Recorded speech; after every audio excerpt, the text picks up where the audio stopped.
between the two of them. The inside of Coates. Barker gets too heavily involved. And that's Whitehead and Coates.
Well, good evening, everyone. Welcome along to the VRRC for round number 2 of our Japanese adventure that all kicked off a week ago at Suzuka. It is the GT500 mini-series, if you like, a 4-week championship to fill the gap between the two main championships here at the VRRC. And, well, having had 2 races already at Suzuka, I think it's fair to say that these GT500 machines are proving a bit of a challenge for our drivers. But it's going to be fascinating to see how they get on tonight at arguably an even more tight, technical and challenging circuit for this second week of racing. Andy McEwan here in the commentary box, delighted to be joined not by Jack Oliphant. I'm not delighted not to be joined by Jack Oliphant, you know what I mean. Delighted to be joined by Lewis Edwards instead of Jack Oliphant in the commentary box this week. And Lewis, you were there at Virtual Suzuka a week ago, unlike myself, and witnessed what went down at the opening rounds of the championship. As I said, cars proving to be a bit of a challenge for these drivers, but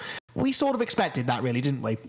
Yeah, I think coming into the championship, myself and Eric were the ones really pushing for us to do these GT500 machines. And in the back of our minds, we were thinking this is going to be a bit of a handful. But we just pressed on with testing it, and we thought we've got a solid setup. So as long as people don't overdo it, they can get around the track nice and easily. And I think people over-pushed it in round 1, trying to see how far they can go on the limits. I think some people have learnt to rein it back for this evening. Well, we'll find out. Hopefully they have, because the venue for our second round of the championship is a pretty challenging one. As I said, we were at Suzuka a week ago, probably the most famous of the Japanese racetracks that we're visiting over the 4-week championship. Tonight we are at Okayama, formerly known as the TI Circuit Aida, back when I was a lad. Then we head to the Twin Ring Motegi, the Roval, as the Americans would call it, I suppose, a road course based at the famous oval that used to host IndyCar racing for a number of years. And then it all concludes at Sugo for the final pair of races on the 19th of July. But the Okayama circuit that we're racing at tonight, very different beast to the fast-flowing, sweeping S-Bends of Suzuka. Tonight it is all about being technically on the money through lots of low-speed, tight, twisty sections of track that should hopefully provide plenty of overtaking opportunities as well. Well, a week ago, as I said, we were at Suzuka. We had those first 2 races of the season, and Lewis, domination on the face of it, at least, from Eric Axelsen. He came away quite comfortably as the highest point scorer, but as yourself and Jack witnessed, he didn't necessarily have it all his own way, did he? Yeah, Eric definitely played to his strengths and showed us why he is a multiple-time VRRC champion on a weekend where he didn't have the pace of maybe Joel and Scott. His consistency managed to help him just get the laps in and not make any mistakes at all throughout the whole weekend, well, race weekend on the Wednesday. And it was Joel and Scott who put little feet wrong here and there, which just meant that Eric took the 2 wins with arguably not the pace of the 2 cars behind him. And as a result, myself and Jack Oliphant decided that he would win the driver of the round as well. Yeah, for scoring lots of points, despite the fact, as you quite rightly said, he wasn't necessarily the pace setter at Suzuka. But of course, because he scored lots of points, he takes on lots of championship ballast now for this second week of racing. And that could just present a bit more of a challenge for him to overcome. Well, it will present more of a challenge for him to overcome over the 2 races tonight. So championship-wise, then things looking good for Eric Axelsen. He's 13 points ahead of Joel Lask, who is then a further 5 clear of Scott Bugner, as we just saw. Craig Curtis, 4th place in the championship after those first 2 races, with Andy Carroll 5th, Paul Laramie 6th, John Jones 7th, Alok Iyengar 8th, Chris Blakey 9th, and Kenny Press In 10th position, then outside the top 10, we do have Odin Mazuria and Rich Hayden, our Lord and Master, who is not racing with us tonight because he's busy enjoying the hospitality of a Ferrari dealership somewhere, I believe, along with my usual co-commentator, Jack Oliphant. But Rich not racing with us. Odin, though, is, and he could, I think, be a real dark horse. Showed good pace last time out at Suzuka, even if ultimately the results didn't quite go his way. In early stages still, relatively early stages anyway in this championship, there's a good chance that Odin could still be up there fighting for championship honours come the end of the season, and Lewis, if he is, he'll be competing as usual for some pretty nice prizes. Yeah, absolutely. We're taking over from Jack in usually his favourite segment of the evening. It's the prizes we have on offer. So if he does manage to claw his way back to first place, Odin or whoever wins the championship will win a wonderful customised soft shell jacket. Those are provided by Delta Racewear, and it's a non-profit kind of endeavour we've gone for. So any profits that we do make from the whole clothing range go to a variety of men's mental health charities. So it's one way that you can support VRRC in supporting charity. If you do decide to purchase one of those, but you will get one for free, and you can have that customised with your race number and your name. And then if you're in second place, you get yourself a nice pair of custom gloves and, of course, a nice big trophy to go with. And in third place, you can have a T-shirt or a polo shirt, also customised with your name and number to go with the third place trophy. And if you finish in fourth, you'll get 2 hours of sim practice at the VRRC Centre in Leighton Buzzard, which we have both visited not too long ago. And it's 1 hour for fifth place. And for the driver of the round that we elect at the end of each round, you'll get yourself a nice little medal. Now, Andy, I have a question for you. Oh. So I'm going to throw you under the bus a little bit. Nice, easy one, don't worry. If you were to have a VRRC piece of custom clothing, do you have a specific number which you would put on your clothing to go with your name? Oh, my lucky number has always been number 4 because that was the number that Damon Hill used to race under back when he was racing for Jordan. And the first ever motor race I remember watching was the Belgian Grand Prix in 1998, which was, I think many believe, the most dramatic Formula One Grand Prix in history. And Damon won it running the number 4, I seem to recall. So, yeah, I guess I'd have the number 4 on mine. Not that I yet own a piece of VRRC branded clothing, but I can work on Rich Hayden, I think, on that in the near future. So I don't know. I don't know how much lucky numbers bring racing drivers. It's one of those things, isn't it, that a lot of racing drivers, be they real world or sim racing drivers, do seem to some take a bit more seriously than others. But yeah, number 4's always done me pretty good in the past. Right then, let's take a look because we are getting very close to our qualifying session. Let's take a look, shall we, at the track that we're going to be competing at. One of the great things about this championship is that we're visiting circuits we don't usually get the chance to race at here at the VRRC, and tonight's venue is no exception.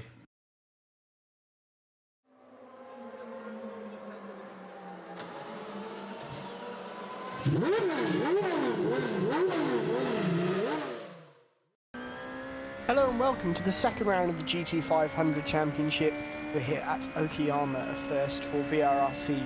Heading into turn 1, we're going to go down the gears, taking a fairly late apex, making sure to get back to the power nice and quickly. Through Williams, I take a downshift just to get that rotation, but get back to power as soon as you can.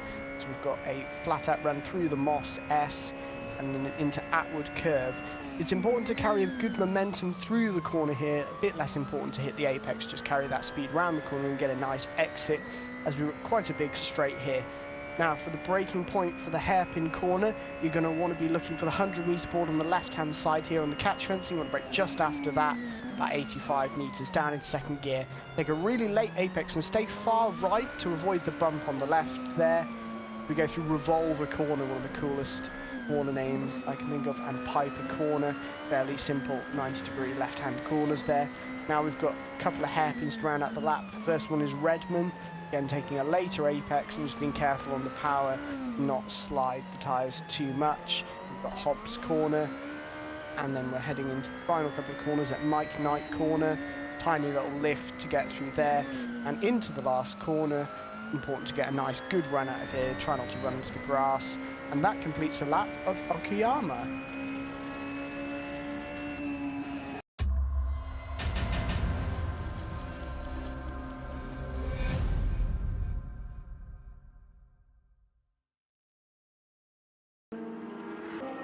So the Okayama circuit then, as you saw there, a real challenge. Not that our resident driving expert, Lewis Edwards, made it look all that difficult, I have to say. But the one thing that really struck me there, Lewis, is just how quick these cars are. Of course, our viewers watching, yourself, all of the drivers, well used now to the rapid nature of these cars. But it's the corner speed that they can take, the downforce that these things generate, that was the first thing really that caught my eye during that hot lap. Yeah, it kind of catches you off guard because they look quite similar to a GT3 car. You can see a little bit of extra aerodynamic elements across the bodywork of the car, but you think, you know, kind of standard GT3 is what you're expecting. Well, the cars have 100 to 150 brake horsepower more. They weigh about 100 kilograms less, and they have like twice the aero. So on that kind of first lap, when you think, right, yeah, just cruise out the pits, it really did catch me off guard how fast you can go with these cars. And I think it shocked quite a few people, especially coming from thousands of laps practicing in touring cars, to be jumping into one of these.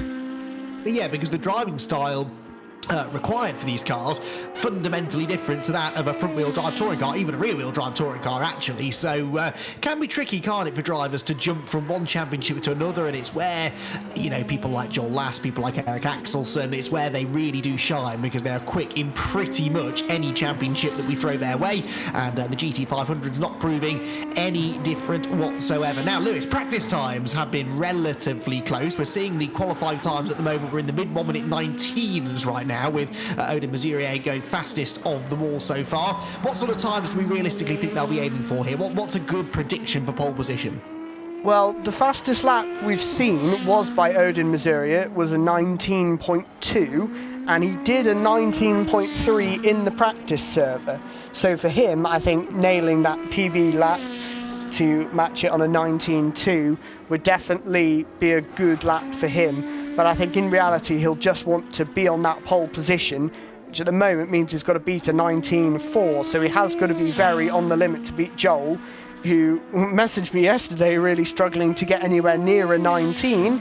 And now he's down in the mid to low 19s. So Joel has obviously found a fair bit of pace. I noticed he managed to find a lot more front end in the Honda than I managed to on my track guide. So he's obviously found something in the setup to make that car go just that bit quicker around here. Yeah, 19.459 at the moment then for Joel Lask, who we're following here in the Zebra car. I am now seeing what Lewis was referring to before we went live earlier on today, the distinctively liveried Honda. It's not officially a Honda, but it looks like a Honda, and it's got a Honda badge on the timing tower, and he is leading the way then by a couple of tenths right now. But Odin Mazurier just went fastest in the first sector of anybody. There he is then, and the yellow and black number 3 machine climbs up out of the hairpin onto the back straight and heads down towards a part of the circuit that in the race is likely to provide most of the overtaking opportunities, down at the hairpin, turn 5, hard onto the brakes, pitches it in, quite a lot of camber to help you through this corner as well, and then crest the hill into these 2 tricky left-handers at turn 6, Revolver, and turn 7, Piper, and he just maybe rode a little bit too much of the curb there in between those 2 elements, but it doesn't slow him down, Lewis. Another purple sector there. This looks like being a good lap for the man who currently would line up second on the grid. It does. It looks like he's on for a really good lap, but also going purple was Eric Axelsen in that final sector to slot himself into 3rd place. He's going to need to improve his first sector. He's losing about 2 tenths to the cars around him at the moment. As we see, Joel is in the first sector, has matched pretty much what Odin has done, and that is a 0.2, so that is a good lap from Odin. However, Joel is with him. He's less than half a tenth away in sector 1. So let's see what he can do in response to that. Yeah, climbs his way up the hill then, down towards the final sequence of corners now then, and Joel Lask a little bit wide of the apex, but you can get away with that there through the first of these uphill hairpins. As long as you get that late apex, get onto the power. His middle sector is not an improvement, and in fact he bails for the pit lane anyway, so Joel Lask, realising that the lap had gone, has now bailed for the pit lane. Meanwhile, Odin's going even faster again now in the first sector, and might just have got a little bit of a toe up the back straight, riding on board with him now then as he pitches it into the left-hander. John Jones, that is, in the distance, and you can see just how much more quickly he goes through the corner. corners, but picks up some mid-corner understeer there through the left-hander, and that is something that drivers have been saying, I believe, Lewis, has been hampering them when they're running close behind another car. Yeah, I think the effect of slipstream and dirty air is both very strong. It'll be to do with the amount of air that's, you know, moved about by all of the aerodynamic elements on the car, means that there's a big gap in the air behind the car, so you get a nice bit of slipstream, but that lack of air then also means you haven't got the air pushing your car into the ground when you get to a corner. So you might be quick down the straights, but you'll be really struggling when you get to the next corner.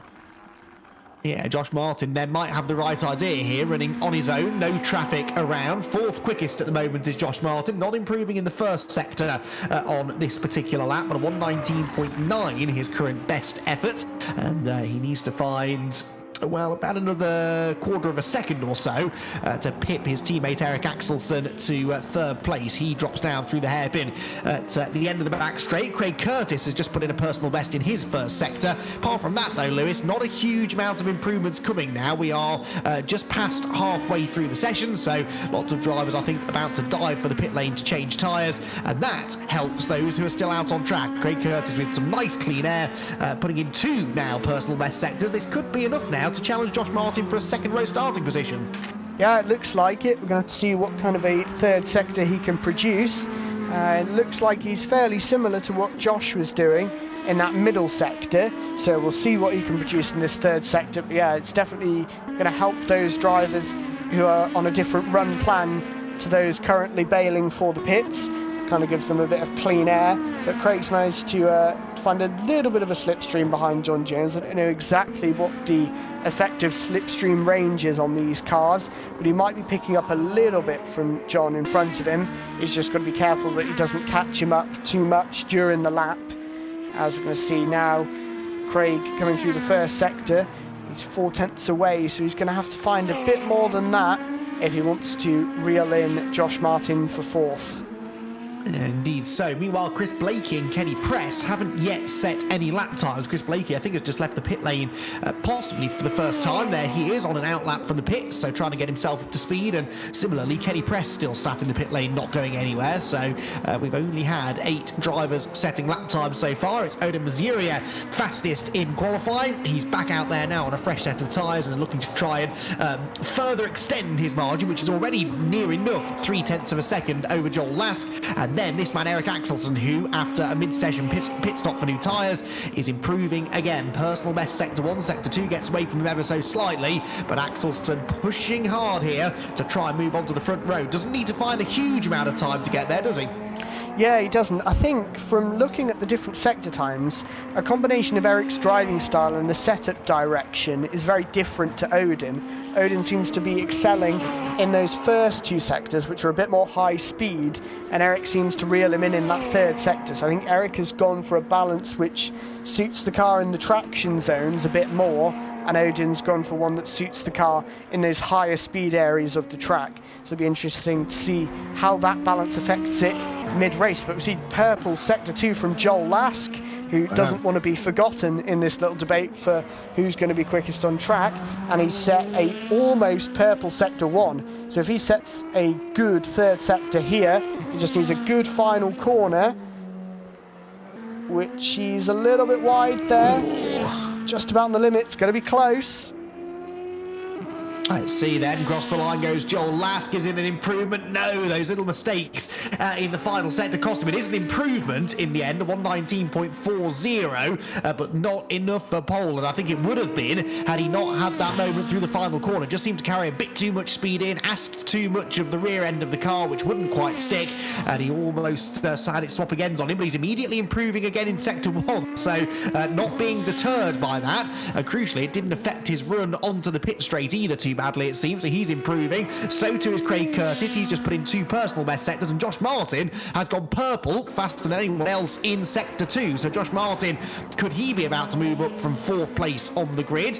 We follow Joel Lask here round the hairpin. He is pushing hard, but there are others ahead of him on the road who might be about to set further improvements. Odin has just gone fastest in the middle sector now of anyone as well, as Joel Lask puts in a personal best middle sector. So a whole raft of improvements about to come in here, I think. Josh Martin goes Lewis third, jumps ahead of Eric Axelsen there with his effort. What can Joel Last do though? Comes through towards the final couple of corners. This is where his previous lap really got away from him, slightly pinches it into the penultimate turn. The car sticks. What about the final corner? Tricky downhill, off camber, much neater, much tidier than it was a lap ago. And Joel Last comes to the timing line. Is it enough for pole position? The answer is no, not quite. It is yet again an improvement, and actually it would have really been troubling Odin had it not been for the fact that Mazuria also improved, and he, Lewis, is into the 19-1s. Yeah, purple second and third sector from Odin there. I thought Joel was going to have it. I'm glad I didn't say that one out loud, because Joel was up by a tenth on Odin going into that third sector, but Odin has definitely got that final part of the lap ready. It looked like Joel was a little bit steady through that final corner. I think he left time on the table because he'd had that mistake on the previous lap. He was a bit too cautious. He'd gone too far the other way, reined it back a bit too much.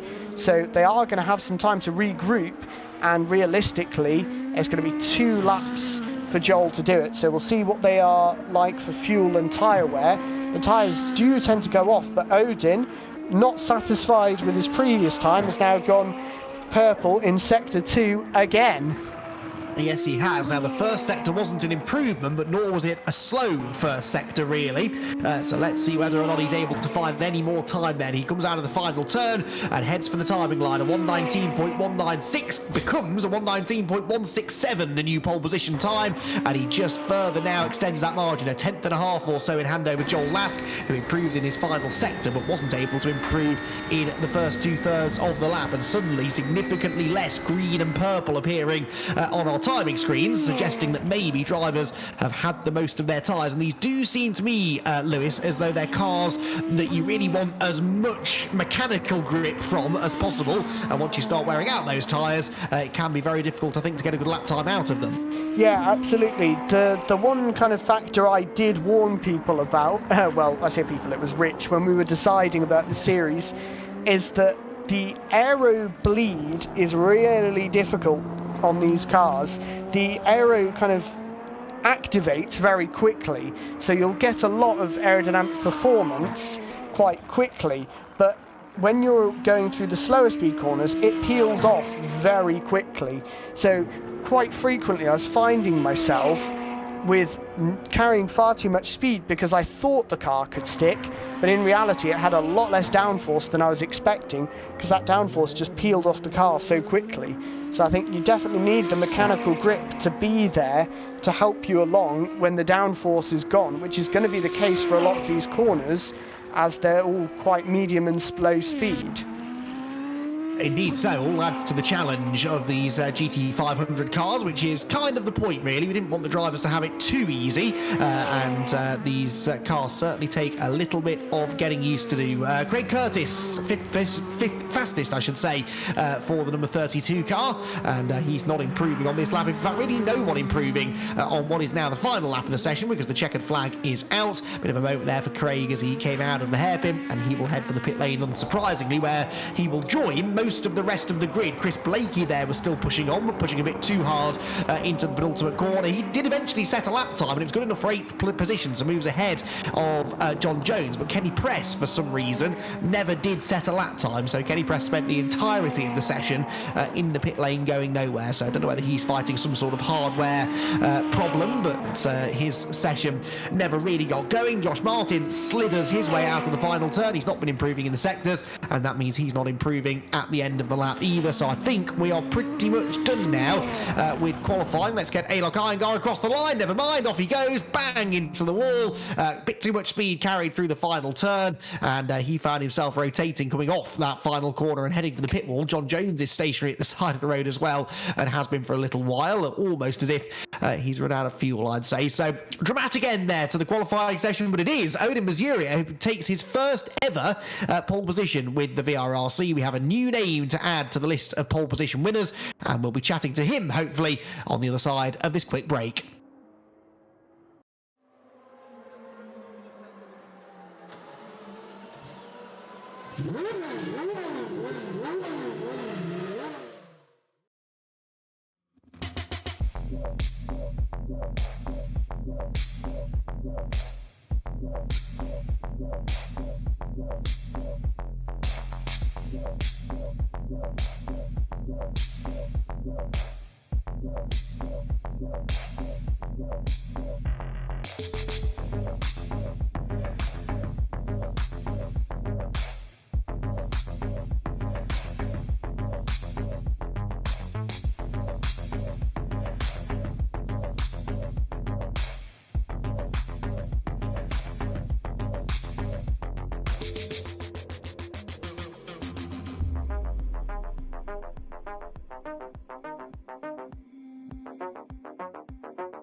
Welcome back, everyone, to the VRRC, and qualifying complete now here at Okayama in the GT500 Championship. Race 1 is just around the corner, but before we dive into our first race, we can have a chat with the latest driver to add his name to the list of pole position winners here at the VRRC, because for the first time ever, it is Odin Mazurier who will start from the front of the grid. Odin joins us now, and first of all, welcome from me to the VRRC. Great to have a chance to chat with you for the first time.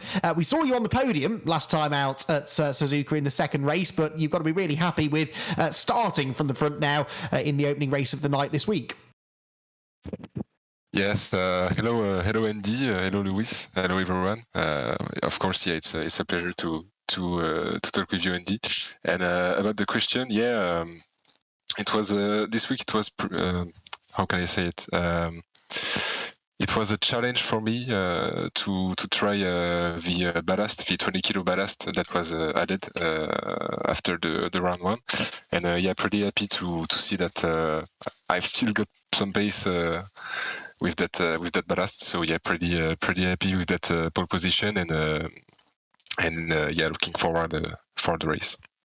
What's the biggest difference then, would you say, with having that extra 20 kilos on? What are you feeling in the car now that's different? Because this does look like a track where carrying that weight should hurt you with all of these low-speed corners. Are you really feeling it there? Well, I think I lost about 3 or 4 tenths because of that. And the main reason for that loss is that in the corners, it's becoming more and more understeery. At first, I would think that the top speed would be impacted, but not that much, maybe not at all. So yeah, it's only on the corners that it's the most off. Sorry, it's the most different. So yeah. Right, okay, that's interesting then. And so it's not hurting you too much, clearly, because you managed to set the pole position time, but that's only half the job. You've got to try and stay at the front now at the start of the race, because track position is really important in these cars. It's not easy to follow other cars, and this isn't an easy place to pass. So there's a lot of pressure, I think, on the start of this race, isn't there? Yeah, exactly.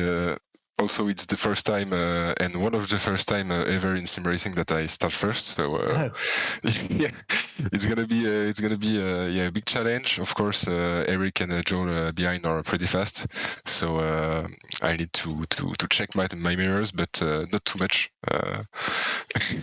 because I'll crash otherwise. So I try to stay focused on the front and yeah, stay in this position. Well, the good news is that Eric Axelsen, who we know as probably the fastest starter in the VRRC, he's starting fourth, so you don't need to worry too much about him. Just got to keep an eye on Joel and Josh behind you. But Odin, great to have a chat with you. Hopefully we'll speak to you again on the podium after the race, and maybe you'll be able to get that first victory. But congratulations on pole. Best of luck for the race. Thanks a lot. See you guys. So Odin Mazurier then on the pole position here at Okayama, and well, you know, I thought, Lewis, I'd just sort of stir the pot a little bit, apply a little bit of extra pressure to the man who so far seems to have a fairly comfortable pace advantage over the rest of the field. But I think I'm right in saying that the first few seconds, the first 10-15 seconds or so of this race could be decisive, because it does look, from everything that I've learned from these cars so far, as if overtaking someone is not going to be all that easy to do, especially someone with Odin's pace. So if he can get into that first quarter first, I think he'll be a tough man to beat. Yeah, I agree, but that was his problem at Suzuka. He got a very poor start in race 1, and obviously starting towards the back in race 2, having retired in race 1, we didn't really see how he kind of adapted his start in the second race.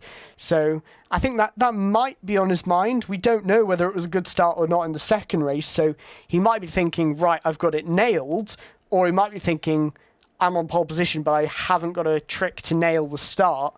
So there might be those kind of scenarios going on in his head. We don't know. We know Joel got a very good start in both of his races, so he's probably going to have some confidence on the start. Hopefully not overconfidence on the loud pedal, otherwise that'll send him spinning. But don't managed to write off Josh Martin and Eric, even from the third and fourth. They were the two people in our MX5 championship. They were the only two people that realised it was quicker to start in second gear than first. So little things like that. Eric and Josh are the two people I would expect to pick up on stuff like that. If there's a technique to get that car off the line, besides just pure skill balancing the inputs, Josh and Eric will find it. That's interesting. You see, I never knew that's the trick that they were deploying. I remember that MX5 championship well, and I remember Eric Axelsen frequently starting from pole position and simply disappearing off up the road before they even got to turn 1. I didn't realise that was the sneaky little strat that they were utilising. I doubt that will have quite the same effect in the GT500s, but the acceleration of these cars is pretty fearsome, and you touched upon it just there, Lewis. Managing all of those horses underneath your right foot can be a little bit tricky off the line. Yeah, absolutely. There is traction control available for these cars, but from what we've tried, it doesn't really do a lot. It kind of lets you have the accident and then decides maybe I should stop you when you're trying to flick spin the car back round again because you've already spun it. Yeah, so it makes it very difficult. They can adjust the aerodynamics, mainly the rear wing, to try and get some more downforce on those rear wheels. And they can adjust the diff as well. So there are little elements of the setup that the drivers can tweak, but ultimately it is just a case of you have to balance it and see what you can do on skill to get these cars round the track. But also, it's going to play a difference in the hairpins, because it is really tricky to get the car out of the hairpins without sliding the tyres, which slows you down. Yeah, because it's all well and good being able to manage that on your own when you're hot lapping in free practice, but to do it when you're in side-by-side, wheel-to-wheel combat with someone can be a very different matter. I know from painful personal experience how easy it is to loop a car under acceleration, just because it's very hard to be patient, to be gentle on the throttle when you're trying to outgun someone off a corner. So Odin Mazuri then will start from pole position. The red light's coming on now. Joel Lask, Josh Martin and Eric Axelsen complete the front two rows as round 3 of the VRRC GT500 Championship burst into life. A good start made by Mazuri, but a better one, I think, by Joel Lask there from the inside line, and he might be able to challenge for the race lead on the inside into turn number 1. Lask is there, but Mazuri had the momentum on the outside and will come off the corner, I believe, with the race lead. Yes, he does. Joel Lask in second, Josh Martin third, and Eric Axelsen fourth. So grid order then at the front of the field, and Odin Mazuri, despite not necessarily getting the best of launches off the line, has retained the advantage up front. Josh Martin diving up the inside of Joel Lask for second. He doesn't make the corner,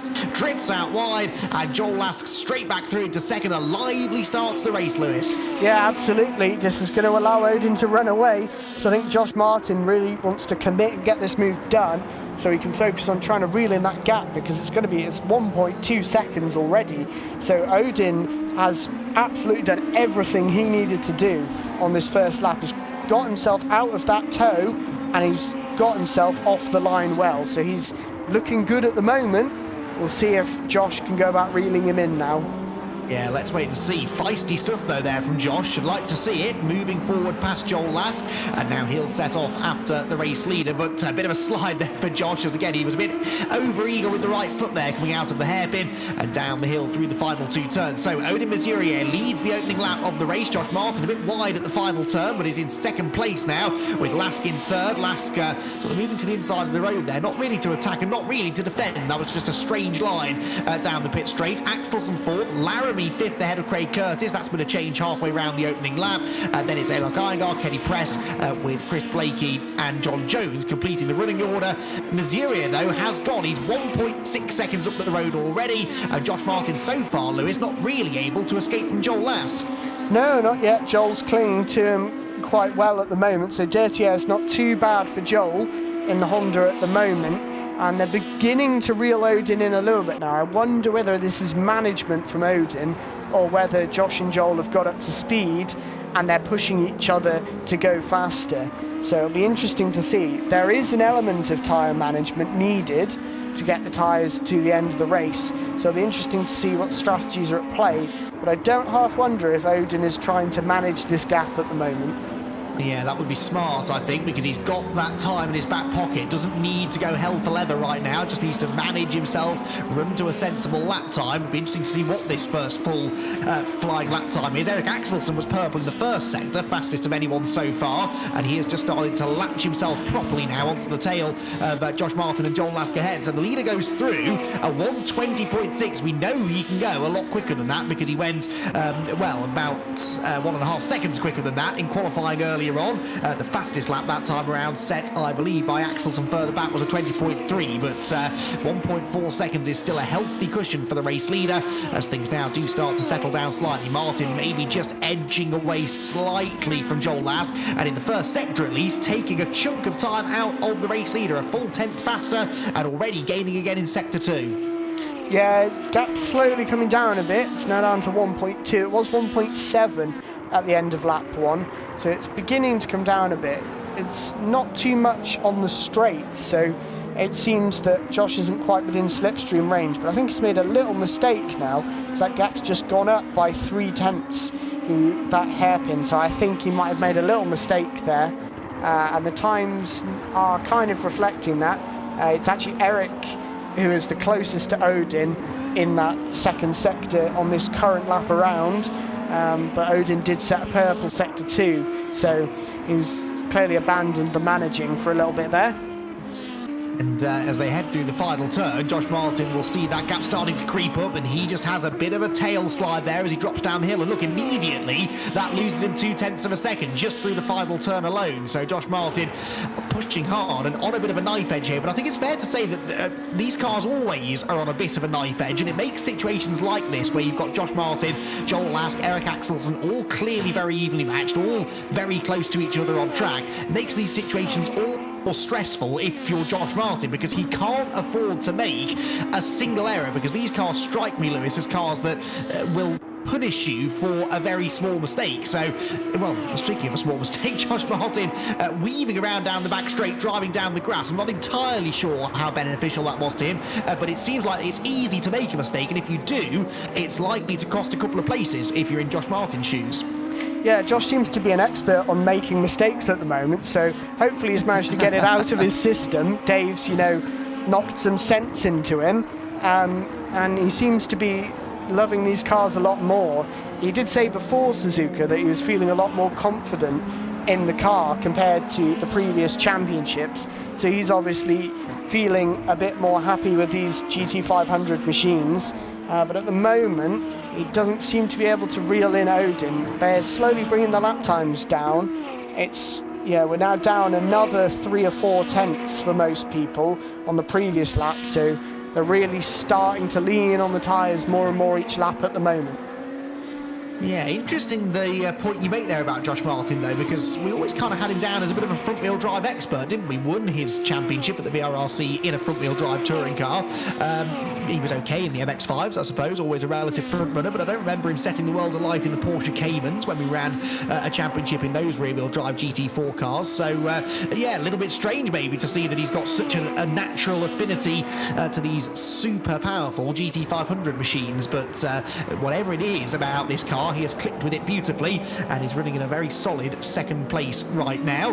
He's got Joel Lask still, though, staying with him. These two pretty much identical at the moment on pace. The previous lap was a 19.9 for both of them, and they were a tenth quicker than Eric Axelsen, who does keep on putting in personal best sectors in the start of the lap, but elsewhere perhaps just struggling a little bit to keep up with these two.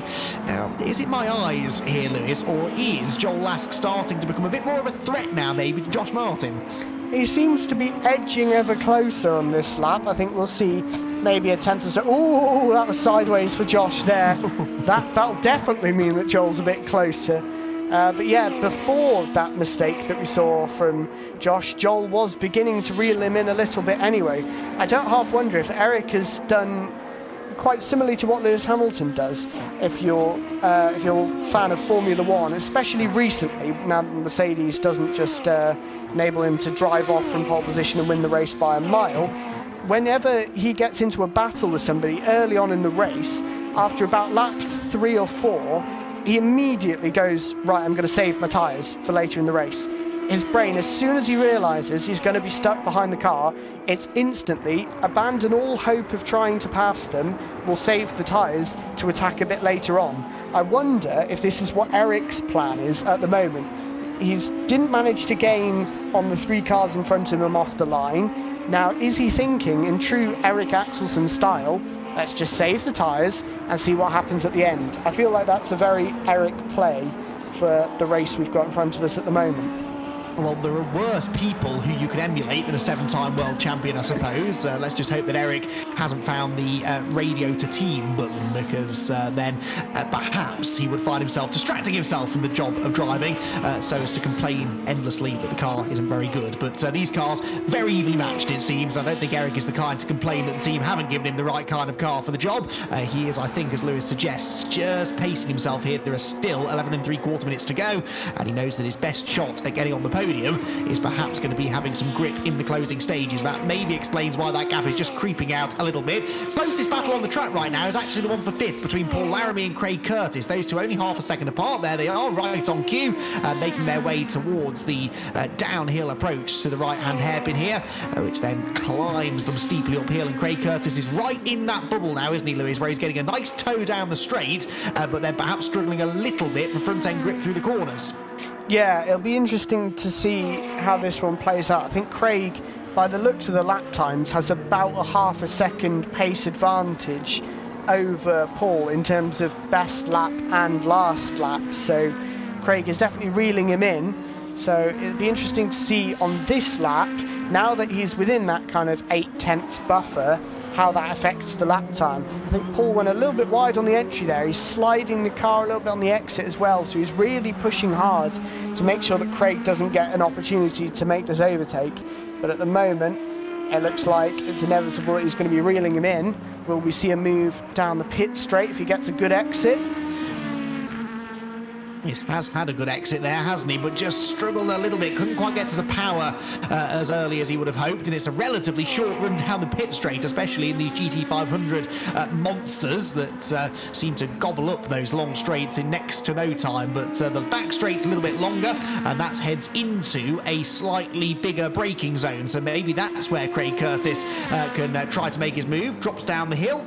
and turns into turn number 4, Atwood Curve as it's named, where the exit is crucial. A very, very wayward line there taken by Paul Laramie. Now, he will have carried some good exit speed, but not enough, I don't think, to fend off a challenge from Craig Curtis. This is surely his best chance to attack up the inside. Laramie knows it, though, and positions the car really cleverly down the middle of the road. Didn't go right to the inside to defend, because that could have really hampered his exit speed. Just sat in the middle of the road, deterred, really, Craig Curtis from going for the lunge up the inside, and Laramie manages to survive that little moment, and then Curtis has a moment, again in that dirty air, just a snap of oversteer coming out of the left-hander at Piper, and that drops him a length or so back. So both drivers making mistakes, but crucially it is that little bit of track position advantage that Laramie has that is keeping him in front.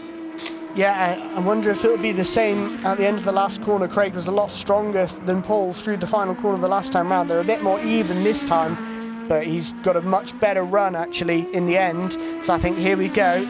Paul's going to sit in the middle of the road, make him go the long way round. Has Craig managed to do that? Not quite.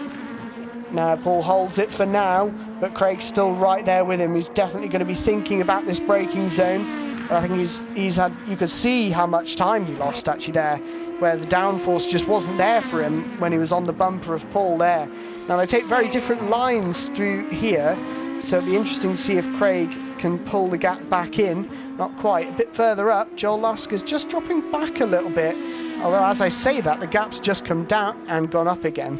So I think the timing element on the screen is a bit undecided on whether Joel is reeling in Josh or losing time at the moment. A little bit of a mistake from Paul there, but Craig wasn't close enough to capitalise. So he seems to be a bit stuck now. He needs to try and push on and make this move quite soon, or hope for a mistake from Paul. Oh dear. Well, that was unfortunate, wasn't it? A little bit of contact there through the left-hander at turn 8, and well, Craig Curtis, that's one way to get through, but it's also one way to get yourself on the naughty step, I think. We'll wait and see if any penalties are dished out post-race for that one, but yeah, Curtis had made the mistake. Laramie had made the mistake. I think Curtis had decided that he was going to commit to the inside regardless, and unfortunately Paul Laramie's car was there. That brings Alok Iyengar briefly back into the mix, and so still Craig Curtis doesn't have an easy ride to 5th position, but he does make his way into the top 5, not in the cleanest of fashion, it must be said. That looked clumsy, I think, rather than over aggressive, though. The mistake came from Laramie, and Curtis really just had to try and capitalise. Yeah, I think Craig had committed to try and sort of send a half move, but at the same time Paul missed the braking zone and made a bit of a mistake, and it's just the two came together in just an unfortunate way.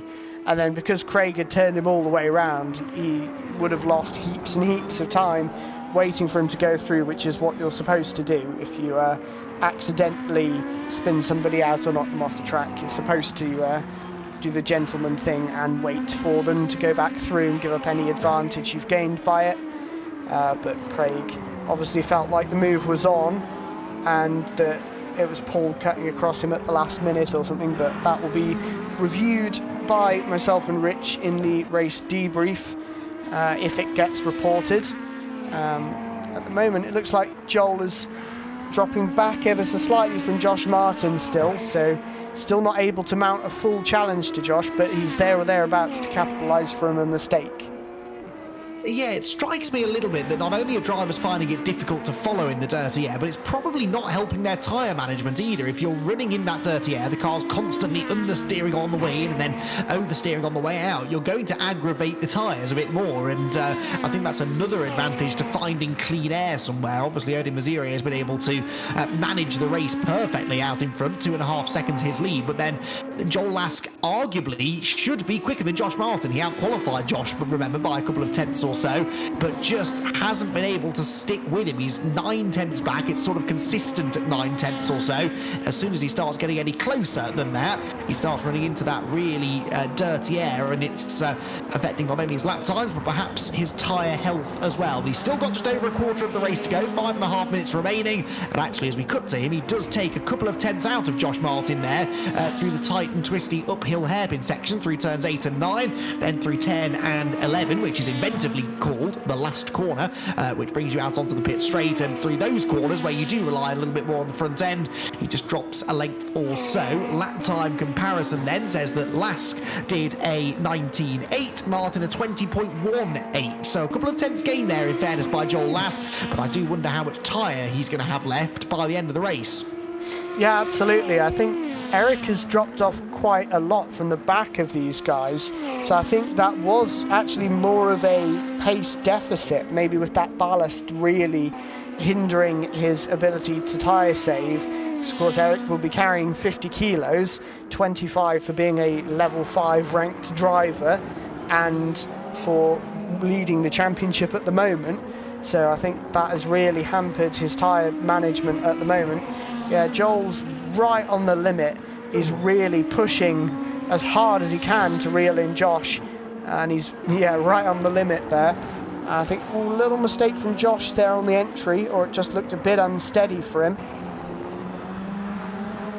Yeah, just missed his braking point a little bit as they came up the hill, but Joel Lask, again, not able to capitalise. He is good through this final sector, though, Joel. Always seems to take a tenth or so out of Josh Martin, but then that last corner, it's so difficult to follow through that final corner. It's difficult enough anyway if you're close behind someone, because you can't really quite see where the apex is, and because it's downhill, you only have to miss it by a tiny bit, and you will find yourself sliding a few feet wide of the apex, but he's definitely gaining, steadily gaining now on Josh Martin, and is this maybe Joel Lask, contrary to what I've just said, maybe he's looked after his tyres better than Josh Martin, and he's really coming back at him now for a late race challenge. A good exit from the next right-hander at turn 4 could create an opportunity at the end of the back straight, and Lask is closer now than he's been for quite some time, so a good exit from the turn, a nice slipstream down the back straight.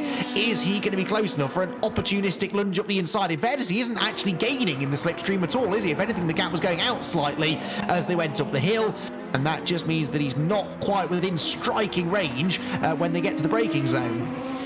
Yeah, I think if anyone's going to be sending a very aggressive lunge, it will be Joel Lask, undoubtedly. Usually on Scott, but Scott's not here today. He's obviously busy doing something on his Wednesday evening, but yeah, Joel usually loves to send the moves on Scott. A bit of friendly fire between the LB Motorsport pair.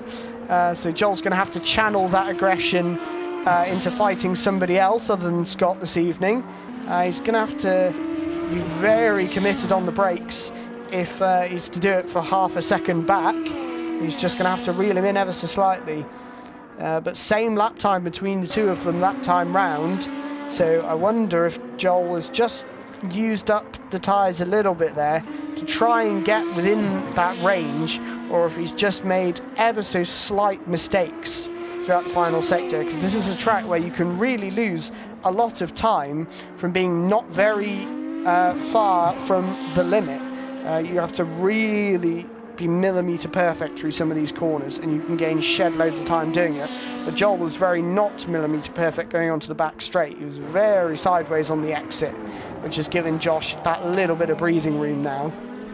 Yeah, and Josh was a little bit better through Atwood Curve a lap ago as well at turn 4 there, so does seem to be a part of the track consistently at which Josh Martin is slightly the faster, but Joel Lask, we know, won't give up here, and he knows that he's only got another 2 laps probably at the end of this one to try and find a way through. However, if he finishes behind Josh Martin, it means he starts a position ahead in the reverse grid race to come later on, where we invert the entire finishing order. So at the moment, all 10 starters are still running, although as I say that, Chris Blakey dies for the pit lane for reasons unknown, but in theory we flip the top 10, well, the whole 10 car field, and Odin Mazire will have some overtaking to do, as will Josh Martin and Joel Lask, and that could really mix things up quite nicely, as Lask takes a big chunk of time out of Josh Martin there into the first corner, but Josh on the exit just manages to keep him at arm's length. Now, I know I said that we'd have 2 more laps to go. I didn't actually notice there, Lewis, how much time was left on the clock as they came across the line. This could be the final lap, in which case it's last chance saloon now for Joel Lask. This is maybe his one and only remaining opportunity to get back ahead of Josh Martin. Yeah, it's going to be close. I think Odin could probably slow it down and take the flag, or he could speed up and do another lap. It depends how he's fueled the car. Oh, Joel's gone wide. I think he might have just missed his braking point ever so slightly there, trying to get up to Josh to try and prepare to make that move. I don't think he was quite in range to send a lunge up the inside and get the car stopped. This happened to Joel in race 1 in Suzuka. He made a mistake with not too long to go, and he did then nearly reel Eric Axelsen in on that last lap. Looks like was going to be very close, but I don't think it is going to be another lap. No, I think you're right. That should be checkered flag then. Yes, it is for Odin Mazurier, who claims his first ever victory with the VRRC, and it's a lights to flag win from pole position. Doesn't get much better than that. Josh Martin second. Joel Lask does have to settle for third in the end, with Eric Axelsen across the line in fourth. Craig Curtis is sideways at the final corner and takes a perhaps slightly controversial fifth position after that collision with Paul Laramie.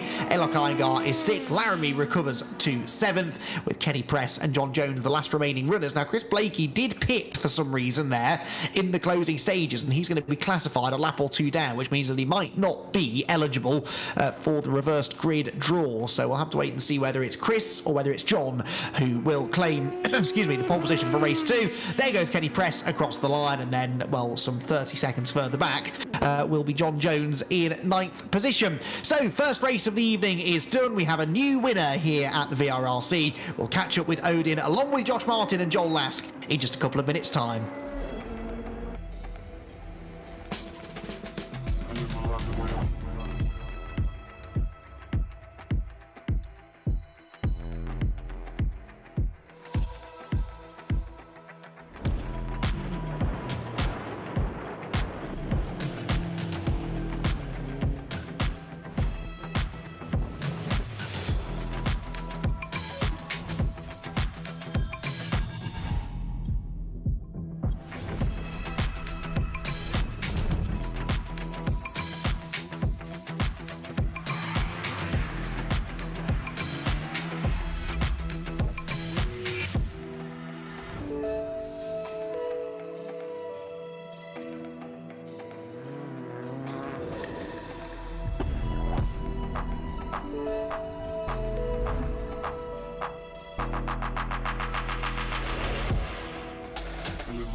So round 3 of our VRRC GT500 Championship is complete, and it saw a lights to flag victory in the end for the man who started on pole position. Odin Mazurier joins us again in the commentary box, and well, that was pretty much the perfect race, I'd say there, Odin. You managed to hold on to the lead at the start. You were 1.2 seconds ahead by the end of lap 1, and really from there you never looked back. Well, I wouldn't say I never looked back, since everyone was pretty fast behind me. So I was still a bit concerned that someone could come by, but yeah, somehow managed to get by Joel on the first corner. This was pretty intense, and yeah, managed to not make big mistakes during the race. So pretty happy with that. Yeah, that start was pretty close. It looked as though Joel maybe got a slightly better launch than you did, but you were just able to carry that momentum around the outside line. Requires some confidence, though, on cold tyres to stick it out around the outside. Yeah, but in fact, yeah. So for the start, I'm still trying to understand how to get the best out, or at least try to go as fast as Joel, Josh, and Eric at the start. But yeah, somehow managed to as you said, around the outside, and yeah, kept that first place. And from there, as I said, you had it not easy, but you at least had some nice clear track to enjoy for the next 19 and a half minutes or so. You won't have that luxury in race 2, because you're now going to have that reversed grid situation where a week ago you benefited from. This time you're going to be starting right at the back of the field. So what's the plan here? It's going to be tricky, I think, to make progress around here, isn't it? Yeah, I think it's not as tricky as Suzuka for overtakes. I think there is still some two or three more places that you can overtake pretty easily. I mean, at the end of the straight, etc. But yeah, it will be pretty interesting to see how I can manage the traffic and try to get by these people. Excellent. Well, congratulations on that first win, the first of many, I'm sure, here at the VRRC, Odin, and best of luck for race 2. Thanks. So Odin Mazure claims the race victory. The real interest in that race, though, Lewis, was the fight for second place. A fight eventually won by Joel Lask, who catches up with you. No, by Josh Martin, excuse me, who catches up with you now. Josh, it's been a while. Back to the podium, back in second place. You seem a lot happier with this GT500 machinery. Yeah, it was that long. I got lost on my way to park up on the grid. I ended up starting to go off into the pit lane before I remembered where I needed to go. But yeah, I really enjoy these cars. I seem to suit my style a little bit. And yeah, just I'm surprised I even got on the podium, to be honest, with the week I had with the practice and everything. And you were under pressure for most of that by Joel right there. Did you just try to tune out all of his moves to try and pass you and just focus on your race? Or did you have Joel could send it on me in the back of your mind? You always know when Joel's behind you, he could overtake you at any point from any distance. But no, I knew when I hit the start, I knew I wouldn't have the consistency or the speed of Odin or Joel, to be honest. So my main aim was to at least try and get one of them off the start, because I was like, if I'm behind them off the start, I don't think I'll be able to catch them and try and overtake. So if I need to try and get them there and then. And I was quite surprised, actually, because I was kind of hanging with Odin for the majority of the race, and about towards the latter half of the race, I kind of lost a bit of focus and dropped back a bit, and then Joel was right back on me again. So yeah, it's quite intense. Now, here's the big question. Are we going to see a Josh Martin race win in race 2? Well, I didn't think I was even going to qualify in the, in the top 5. I definitely didn't think I'd be near the front. I definitely didn't think I was going to get a podium in that one. So, hey, let's go for a win. Well, I wish you the best of luck, and we'll hopefully be speaking to you after the end of race 2. And Andy is now catching up with the person who nearly managed to pip Josh to second place. Yeah, thanks, Lewis. It was a terrific battle between the two of them. Josh Martin coming out on top, but it was Joel Lask who was hounding him the whole way. And I suspect Joel ruining a little bit that opening lap, because Josh got past you, you got back ahead of him, and then he was just able to sort of pip you to that second place. And from there, you were just sort of staring at the back of his car the whole way. Yeah, I'm guessing he's running a slightly less sort of wing than what I am. Only it was a tough gig. I mean, I could get out behind him, but I couldn't quite overtake him. So there was points where I was quicker, but there was also points that he was too. And just down the straights, he left me. So yeah, a bit of a tough gig, that one. Bit of a workout. Yeah, it looked tricky, and I think I commented a couple of times during the race, these cars, they always look like they're on a bit of a knife edge, and especially when you're running in that dirty air, very easy to make a mistake, and then it can take you a few laps to sort of regain the lost ground. Yeah, I mean, these really don't follow well at all. This SNX is not suited for this track either, so sort of make do with what you got. A little bit more ballast than what Josh has run as well, so that probably helped. But I mean, this anyone's race in race 2, right? So we'll see what we can do there. Yeah, it should be a lively opening couple of laps, I think. I was going to ask whether you're going to get your elbows out. I think we all know the answer to that, but yeah. It's important, isn't it, that you make some early progress here? If the move's on, it's on. That's the way we see it. But we'll see what happens. It just depends on, Josh and Odin behind me, and then obviously Eric in front. I need to get past him too. So, let's see what happens. Excellent, Joel. We wouldn't want you any other way, that's for sure. Best of luck for that second race. Great to have you back on the podium again, and I'm sure we'll potentially have a chance to chat with you again later on tonight. Nice one, Andy. Appreciate it. Joel Lask then on the podium in the third round of the GT500 Championship. He, of course, was actually the pole sitter a week ago at Suzuka before ending up finishing second in race 1, third in race 2. And so his week essentially getting worse as each session went on. He was first in qualifying, second in race 1, third in race 2. Well, perhaps this week he'll start to go the other way and get a step or two higher on the podium. But some interesting thoughts there from our top 3 drivers, Lewis. And, I think the first few laps of this are going to be pretty exciting. Those 4 clearly the pace setters, but they've now got to fight each other whilst also fighting their way past drivers who they were quite considerably faster than in race 1. So I sense a little bit of action in the first few laps of this one. Oh yes, race 2 is normally full of action, and it's really a baptism of fire for Odin in terms of VRRC. He's coming straight in off the back of he's on the back foot from that DNF in race 1 of Suzuka, and now he's at the back with the quick guys. He's now the favourite. It's going to be a tricky one for him, and yeah, it's going to be really exciting to see what he can do. Certainly is. We're not that far away from seeing what he and the rest of the GT500 field can do, because race number 2 of the evening is just a few moments away, and the grid being assembled in this full reversed grid order. Now, it is a slightly smaller grid, this being one of our special events, but it should still provide a lively race. John Jones and Kenny Press on the front row of the grid together. Keep your eyes to the back of the field where our top 4 from the earlier race will be starting as they launch towards the first quarter for the first time. John Jones looking to try and hold on to the advantage. Kenny Press didn't get a great start, and so he's going to slot into the second, I believe. Jones is wide over the curbs. Did he manage to hold on to the advantage? Yes, I think he did. Laramie side by side with Kenny Press for second, as somehow it looks as though they've all got safely through the first couple of corners as they barrel downhill now through the S's and into the braking zone at turn 4. Eric Axelsson already starting to make progress. So is Joel Lasker, goes on the inside and gets into the side of Alok Iyengar. Well, he told us he was going to get his elbows out before the race even started, and we're not even halfway around lap 1 and Joel Lask already making friends. Yeah, in typical Joel Lask fashion as well. I would imagine it was more of an honest mistake there from Joel rather than trying to push past people. I think sometimes the pace differential between certain corners catches those faster drivers out. They expect that... Oh no, Josh Martin's round.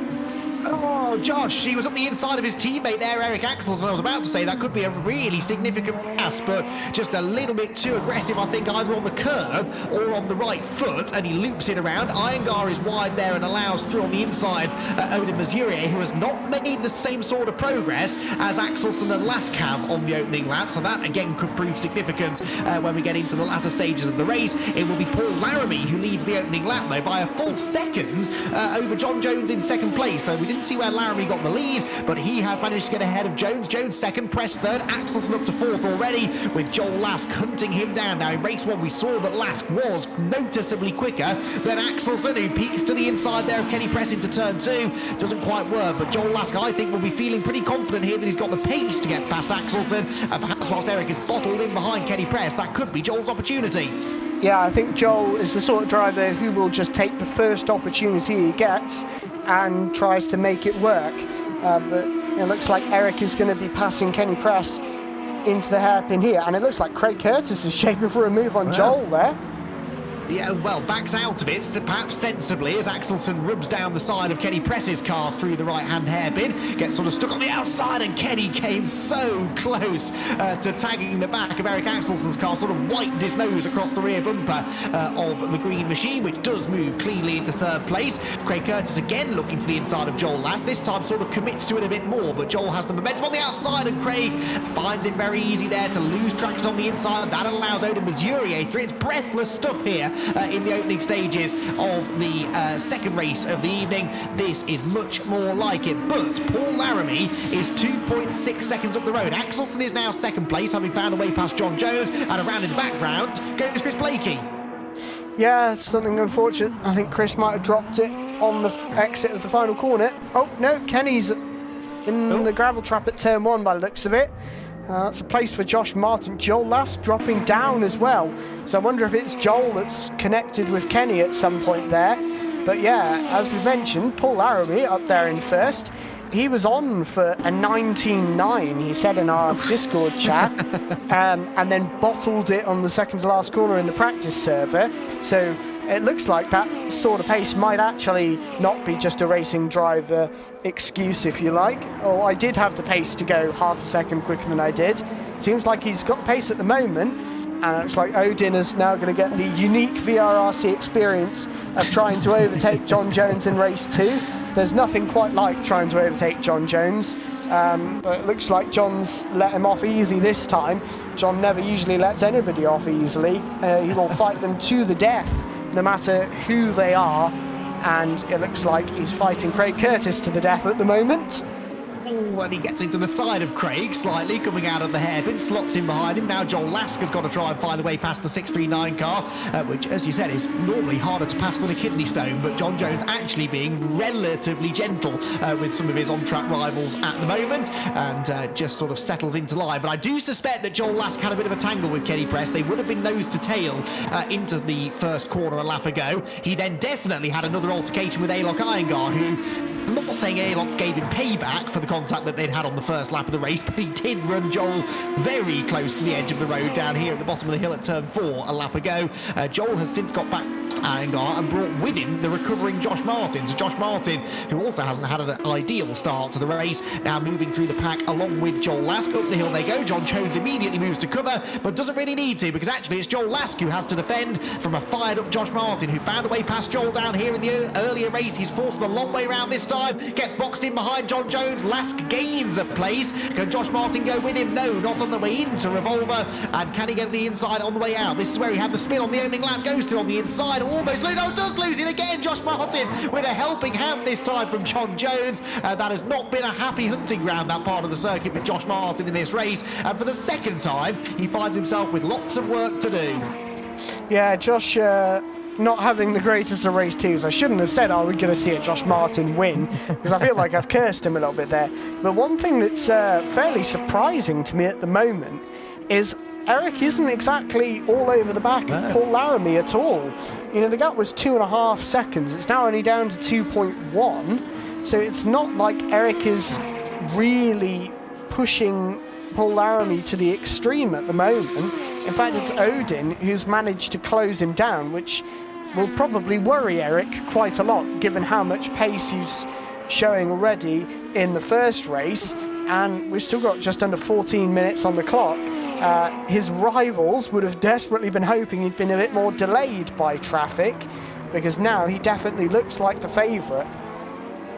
Doesn't he? But no, you're right. Axelson, even on this lap, sort of matching Laramie. We're not really taking much time out of him. But then remember, Paul was running 5th in that opening race, with Axelson 4th before Paul was tapped into the spin by Craig Curtis. But this very next corner, the uphill left-hander at turn 8, and okay, he was a few seconds behind Axelson, but he was the next fastest driver. And now with some good track position and an opportunity for a race win, it's bringing the best out of Paul Laramie. Although he drops a bit of time through the middle part of the lap, and the gap starts to creep back down to 1.6 seconds, but perhaps it's the arrival of the yellow and black number 3 car on the tail of Eric Axelson that might be Paul Laramie's salvation, because if Axelson starts watching his mirrors and driving defensively to hang on to second, that could allow Laramie to stretch his legs again. 1.5 seconds the advantage, but it's Odin Mazurier in 3rd, who is quite clearly fastest on the track and does now start hunting around behind Eric Axelson. Took that tighter line, an earlier turn into turn 2, A, to try and distract and intimidate Eric, but also B, to try and get a bit of clean air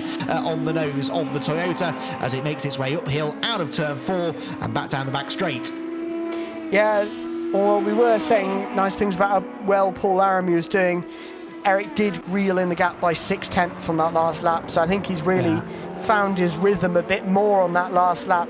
So see Alok Iyengar dropping down a bit further back. I think he may have had a collision with Chris Blakey earlier on in the race, and it looks like he's dropped back to let Chris back through. That seems to be what's going on there. And we see Joel is beginning to catch up to Craig Curtis now, but Odin is right there with Eric as well, so we've got 2 battles to look out for. I think Odin is going to have to be a little bit patient with Eric. He will know the speed of Eric from Suzuka. I think Joel on Craig Curtis is probably the more likely move to come off. Oh no! Dear me, that was all very unfortunate as Craig Curtis had a big moment coming out of the final turn, and in the process of gathering it together got ran into by Joel Last. Not Joel's fault, that one at all. In fact, I think Craig Curtis acknowledges that and pulls over and lets him go, realising that wasn't really his fight to be having, and was maybe pushing a bit too hard to keep Joel at bay, but that almost ended in disaster for both of them, and Craig Curtis on the receiving end of a little bit of a punt that time, having been dishing it out to Paul Laramie in the earlier race. Paul, 3/4 of a second to the good over Eric Axelsen out in front, but the top three are definitely concertinaing together. Axelsen visibly gaining under braking there for turn 5. The trouble is that he's bringing Mesurier with him. The decisive moment in this race could be how quickly Axelsen can get past Laramie and whether or not Mesurier is able to follow him, because if he can't, that could allow Eric the opportunity to pull a few set car lengths advantage maybe, and that could just be enough for the Swedish assassin to hold on and claim another win. Yeah, absolutely. I think we saw in the lap 1 kerfuffle, you could see when Eric made a move, and I can't remember exactly who it was, but he made a move on a slower car. It might have been John Jones. The car behind him was just miles back after just a couple of corners. So in a lesser extreme, you can see how much you can gain by just making the moves efficiently and letting your rivals get stuck behind a car that has a little bit less pace than you. But it does look like Odin is ready to capitalise on anything that Eric is doing, and it looks like, dare I say it, he's the one pressuring Eric rather than Eric pressuring Paul Laramie at the moment.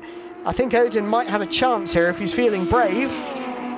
He's got the slipstream, hasn't he? But of course, Eric's getting a bit of a draft from Laramie as well. Looks to the inside. Eric moves sort of to cover, but we know Eric is good on the brakes. Gets into the corner ahead, doesn't miss the apex, and Odin has to settle in behind him again. But this is exactly what I suspected might happen. The third place car is quicker than the second place car, and the second place car quicker than the first place car, and it means that they're all sort of meeting at the same time. Axelsen can't focus entirely on fighting for the race lead, although he gets very close to Laramie. There was a moment there, I think, for Paul Laramie, and that sort of bottled Axelsen up. It almost gave Mesurier the chance, and now Axelsen really does find himself in a precarious position. He's got to try and get through here, because Laramie is now starting to delay him, but he's got to be careful, because Mesurier is waiting to pounce at the first opportunity.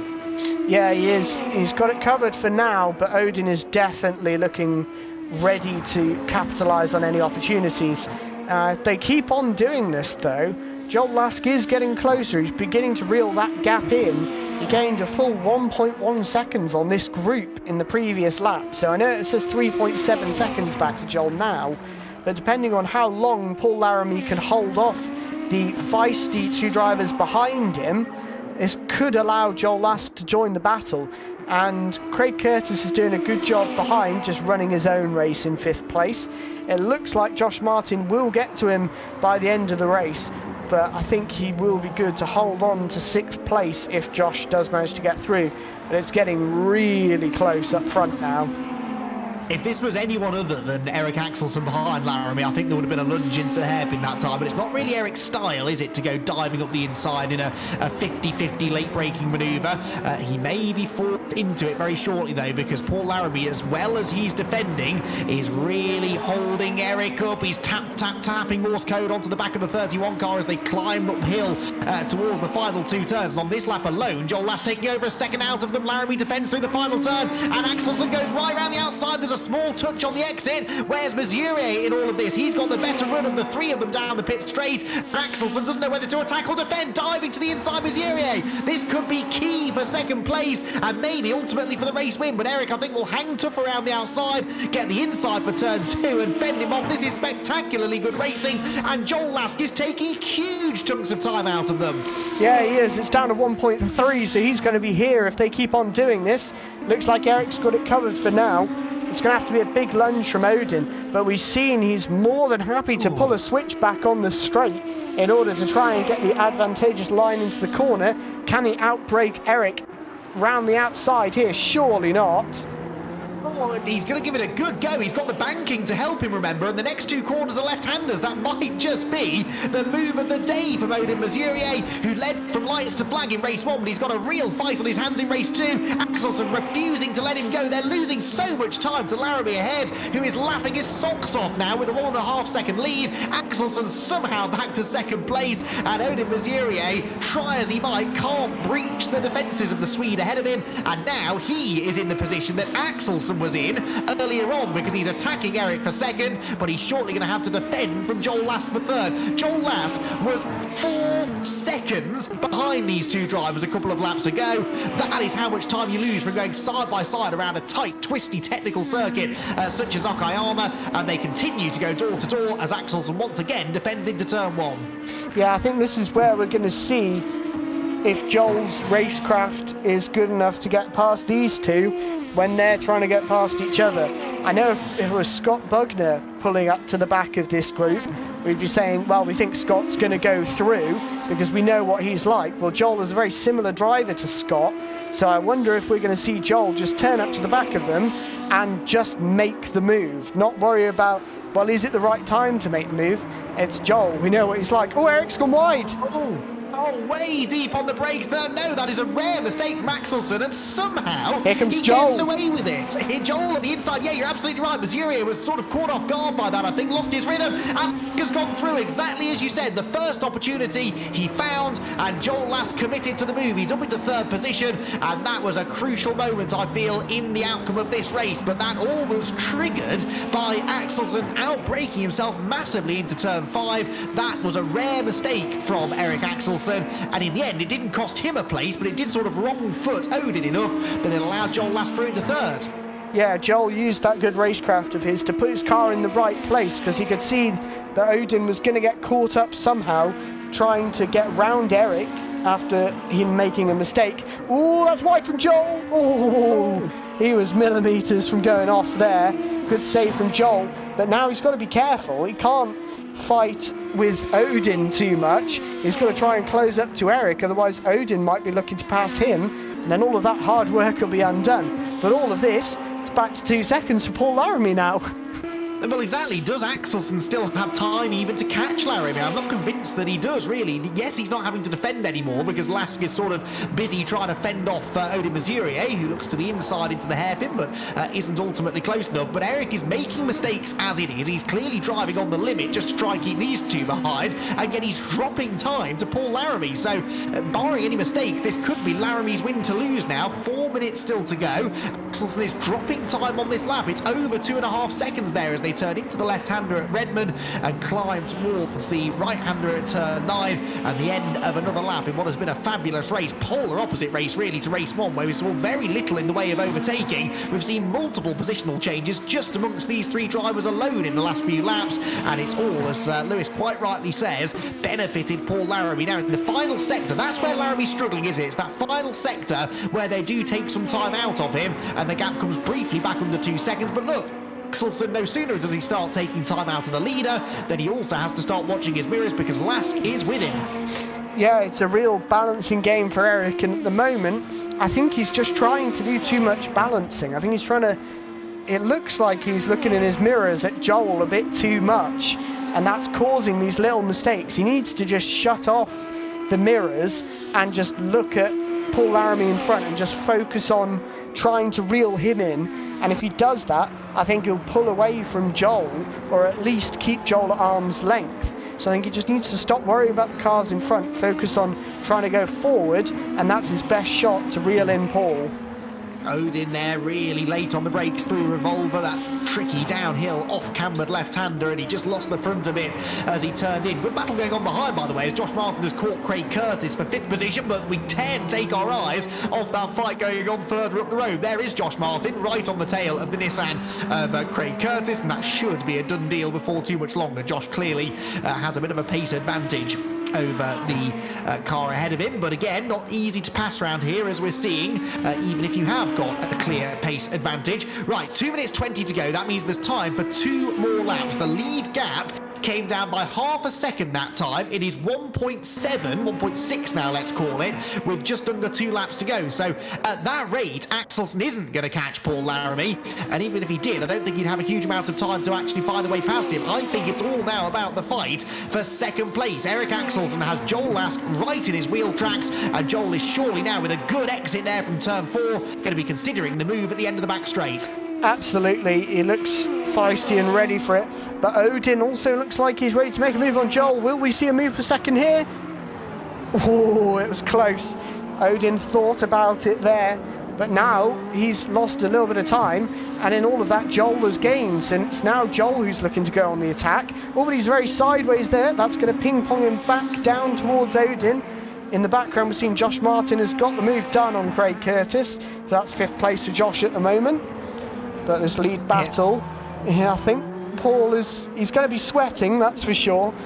I think as long as he doesn't make any significant mistakes, dare I say it, touch wood a million times for the commentator's curse, he's got this in the bag. He just needs to do another lap exactly like the one he's just done. And it looks like Joel's going for Eric, so this is going to be close to second place, and I think this is going to save Paul for certain now. Yeah, they were 6/10 quicker than him on the previous lap, but they've lost a bit of time there through turn number 1. Laramie just needs to keep his cool, and it then begs the question, when was the last time we had a Paul Laramie win? I'm sure Lewis Edwards can dig back into the VRRC history books to let us know, but we'll get to that at the end of what is set to be a very exciting final lap. Odin on the inside of last. No, there's contact. Around they both go, and through will go Josh Martin, surely. Yes, Josh Martin is on the podium out of absolutely nowhere. Brings Craig Curtis with him, and Joel Lask on the receiving end of contact there from our race 1 winner. There was a touch of desperation there about that lunge that Odin Mesurier made, and unfortunately it costs them both a chance at the podium. Now, can Axelsen do anything about Paul Laramie? The gap is a second, but we know that Paul has been consistently slower than Axelsen in the final sector of the lap. He doesn't need anything spectacular, just needs to make no mistakes, but he immediately runs wide through the left-hander at turn 8. He's wide through the right-hander at turn 9, and Axelsen is just slowly starting to inch towards him. The gap down to 8/10, but he's not going to get there now unless there's a major issue for Paul Laramie, which it doesn't look as though there is. Off the final corner he comes. It's been a beautifully measured drive, this from Paul, who claims victory in round number 4 of the GT500 Championship here at the VRRC by 7/10 of a second from Axelsen second, and against all the odds, Josh Martin does get on the podium after his various trials and tribulations in the early stages. Craig Curtis is 4th, Joel Lask is 5th, and Odin Mesurier is going to recover just, I believe, to 6th position. Yes, he does, with Chris Blakey behind him in 7th, but Odin, well, that was an unfortunate way for that battle to end. It had been, Lewis, a sublime battle that, all the way through. Such a shame it ended in contact. Yeah, absolutely, but the result of all of that battling does mean we get to see Paul Laramie taking definitely his first win since I've been a part of VRRC. Wow. So it might be his first ever win, which is a really good story to see. He's been so close on so many occasions in his reverse grid races where he's driven brilliantly, but this time he's managed to hold them off and take the win. That is fantastic. For some reason, I thought he'd won a race, but no, I think it's podiums that he's had. Maybe a couple of second places, but yeah, never a race victory. We'll ask him when he comes into the commentary box, shall we? Because we can hear it from the horse's mouth in just a few moments' time. We're going to take a very quick ad break so that we can all catch our breath, and then we'll catch up with our top 3 finishers.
Well, lots to dissect after our second GT500 race of the evening here at Okayama, and we've got the perfect people in to discuss everything that happens. We've got our top 3 finishers in the commentary box now, and we're going to start with our race winner, and we think, Paul, and you'll correct us if we're wrong, I'm sure, that might be a first-time win in the VRRC. Paul, it's certainly been a long time since we saw you on the top step of the podium. Huge congratulations. You must be made up with that. Yeah, thanks, Andy. Work really made up, and yes, I think the best I've done before is a third. Wow, which was back in Fuji early this year. So yeah, really, it was just trying to stay consistent and not make too many mistakes. It's so easy done in these. Yeah, well, yeah, easier said than done in these cars because they're always on a bit of a knife edge. And of course, although you didn't have them in particular close company through the first third and the last third of the race, that middle third, they were all over you. How on earth do you avoid making a mistake in that sort of pressure? I think the main thing is just try not to drive in the mirrors and drive forwards, which is something that it's hard to do. It's easier to say than do, but you're just trying to keep your lines and know where you're slightly faster and just put the car in the right place where you can. It was, in a way, it worked out well having Eric behind because he was defending from Odin, so he couldn't quite make the moves he might have done if he didn't have someone right behind him. But yeah, really chuffed to get to the end of that over the line first. I bet you are. I mean, we were sweating for you. I can only imagine the sweat that you worked up over the last 20 minutes or so. They look like physically challenging cars to drive these. Are you enjoying sort of learning your way around these cars? Really am, actually. They're kind of similar to when we did the kind of Corvettes in a way. They're quite leery. They definitely like to move around a bit. But equally, when you get it right, they're quite rewarding to drive. They're quite a good balance between being too scary every time you touch the pedal they spin around. Whereas these don't. They seem to have a bit more grip, and the aero definitely helps. Yeah, absolutely. And the clean air, I think, helped you a lot there as well. Getting to the front early doors was key. Talk us through those early laps. Obviously, you started sort of mid-grid, which is sometimes where things can go catastrophically wrong. Obviously, that didn't happen for you, and you made good forward progress. Yeah, it was mainly when we got past, I think it was quite far around the lap, where John had quite a big moment on the downhill section in the middle. And I don't know how I avoided him, but I managed to make a snap reaction, just missed the back of his car. And that gave me that kind of front track position. And from there, I was able to kind of keep it through. But I must have missed John by millimetres as we went through that corner. Wow. It's funny, isn't it? You look back at those moments at the start of the race that, could have gone either way and ended up working out for you. And that allowed you to go off into the race lead, which you held somehow through all of that pressure mid-race. I'd have liked John to stayed in second for a bit longer because John is a very good defender. Yes. We made mention of the fact he was quite gentle with some people in that race, sort of didn't get his elbows out quite as much as usual. But Paul... No, thank you much. Yeah, Paul, congratulations. Fantastic to have you on the top step of the podium for the first time, as we've now established. And for that reason, it's been decided that you're also going to receive our Driver of the Round award. So a little bit of extra silverware coming your way after a well-deserved first win. Thanks, Andy. Thanks, Lewis. Great race and great evening. Fantastic stuff. Paul Laramie then, our race winner here in race 2 at Okayama. Lewis, though, able to catch up with the man who chased him hard, wasn't quite able to find a way through, and eventually had to settle for second place. Yeah, Eric, that looked like an incredibly tough race on your part. Talk us through the balancing act you had to go through there with trying to push on to get past Paul and hold the others behind you. Yeah, that was I'm soaking wet, by the way. That was such a good race. I had to decide if I wanted to keep Odin behind, or I wanted to attack Paul. And I mean, I knew if Odin would get ahead of me, it was no chance in hell I would catch up with him again. So I had to try to keep him behind me. Well, all of that and the chaos that ensued behind has meant that you still took a good chunk of points. Are these kind of the sort of days where you haven't quite got the pace to be at the front, but you still managed to bag the results that are kind of key to getting the championships that you have won in the past? Yeah, I think you're right, Lewis. There, in the first race, I just couldn't keep up with the other guys. To be honest, with the podium guys, I don't know if it's a ballast or if I haven't put enough practice in, but it was so fast and so consistent. So yeah, in this race, it was in the second race, it was more about I had to I used everything I had to defend instead. So that was fun. That was a different race.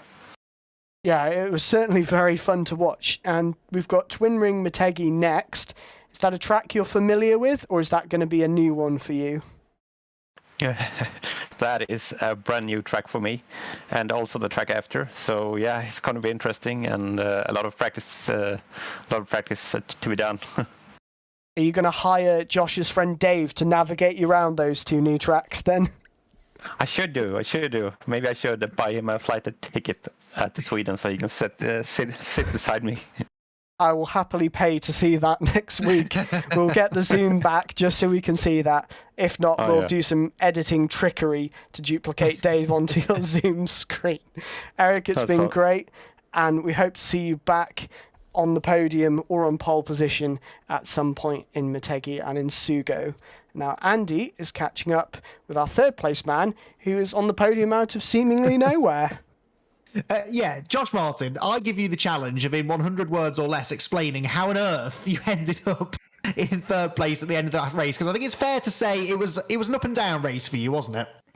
God, it's about time I've had some luck in sim racing. To be honest, I had a chaotic race. I had a brilliant start phase, and I was right with Eric.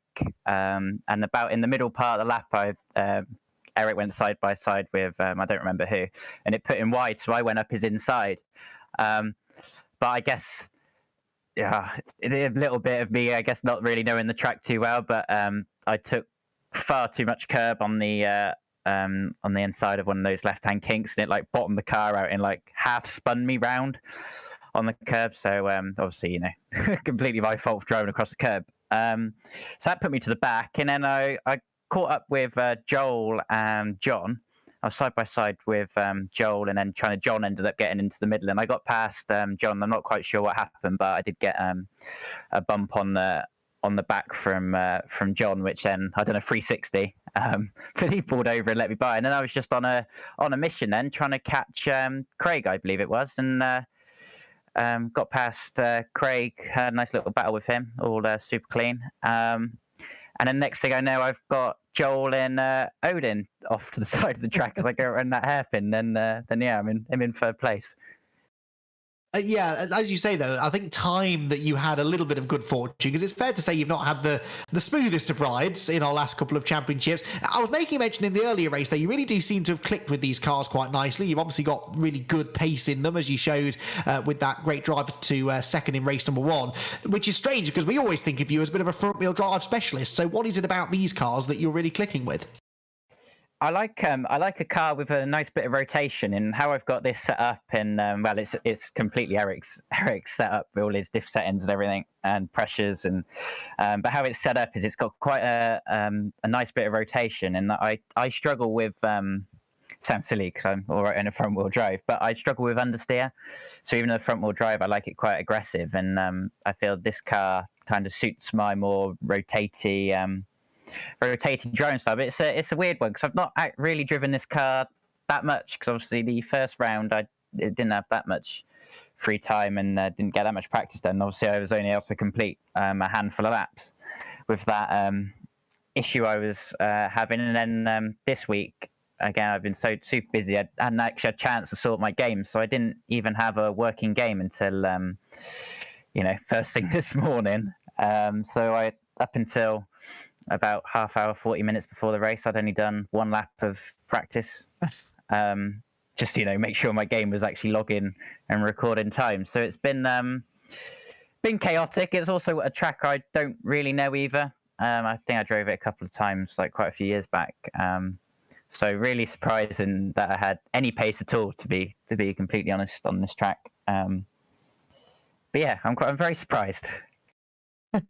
Well, now you've told me all of that, I'm even more surprised as well. How you did that with not even a lap really turned of practice is beyond me. But Josh, huge congratulations. Great to have you on the podium in both races. And yeah, maybe it was time that you had a bit of good fortune. Hopefully more to come over the second half of the season. Yeah, thank you very much. And like I said, thanks to Eric, because I wouldn't even have the right amount of fuel if it wasn't for him. So yeah, thanks for Eric.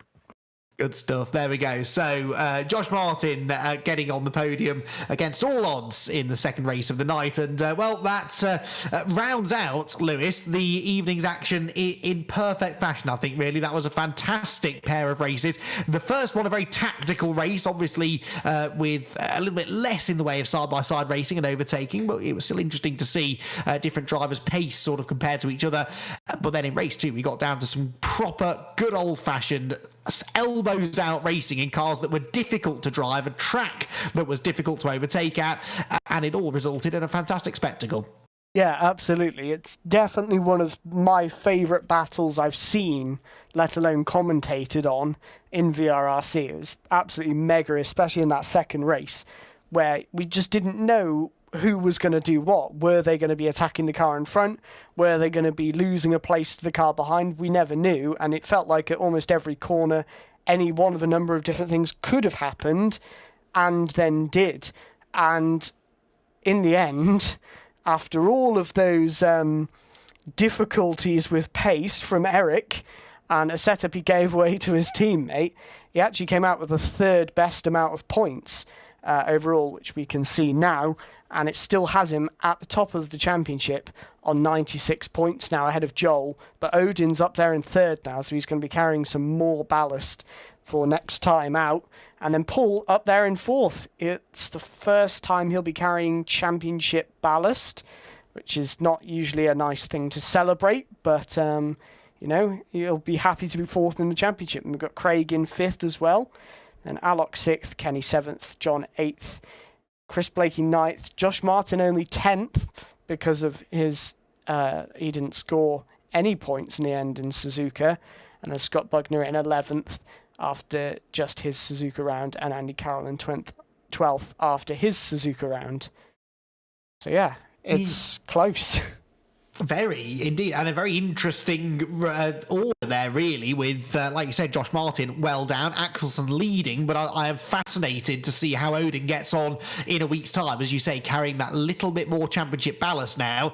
Is he still going to be able to take the fight to Eric Axelsen? How much might he end up ruining that little bit of contact that he had with Joel Lask there, because that cost them both points. It may well get him in a spot of bother with the race control as well. So, yeah, that may well be a thing that benefits Axelsen and Lask in the championship rather than Odin. We shall have to wait and see. Well, as I said, next time out, we're going to be racing at another bit of a hidden gem in Japanese motorsport, the Twin Ring Motegi, which is better known really for these days, it's two-wheeled action, being the host of the Japanese Moto Grand Prix. It used to be a host of an IndyCar championship round for a number of years, but it's the road course that we're racing on in a week's time in our GT500 cars before we head to Sugo on the 19th of July, where the championship will be decided. 2 more weeks of racing, and if that second race tonight is anything to go by, you won't want to miss it with those final 2 weeks of racing. Also, of course, carrying the extra intrigue of a championship battle, because we're already halfway through this special event, a mini series, just the 4 weeks of racing as opposed to the usual 8 weeks,